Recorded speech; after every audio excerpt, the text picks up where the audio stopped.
It's new tonight only on NBC Charlotte. It is one of Charlotte's biggest mysteries. 11 years later, and we still don't know what happened to Kyle Fleischmann. The 24-year-old vanished after a night out with friends in uptown Charlotte. NBC Charlotte defender Michelle Bowden has been on this story since the day he disappeared. She traveled to Hilton Head to sit down with his parents.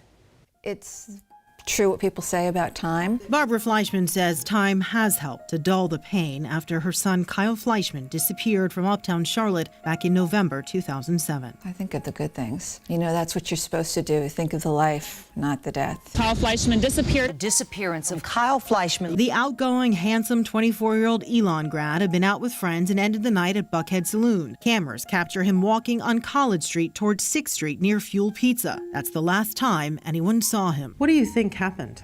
You know, it's a true missing person case.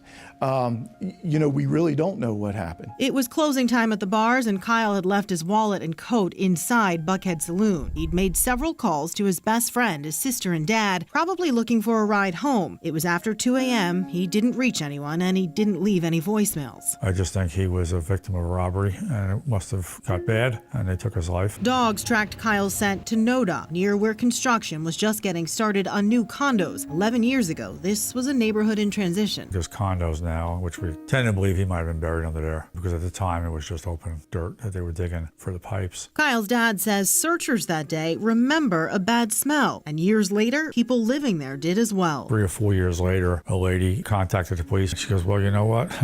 I called the police. There was a horrible stench here. Kyle's parents have worked with a private investigator for years, trying to get answers. We know what our private investigators found out and what the police have, to a lesser extent, have found out, you know, but nothing provable. The Facebook page Kyle's friends set up in the early days of the search is still active. Kyle's dad still makes a point to track the page, and he responds when he can. The couple says they've moved on as much as you can. I hate to say it's hard to even remember the sound of his voice, but that's the gift of time.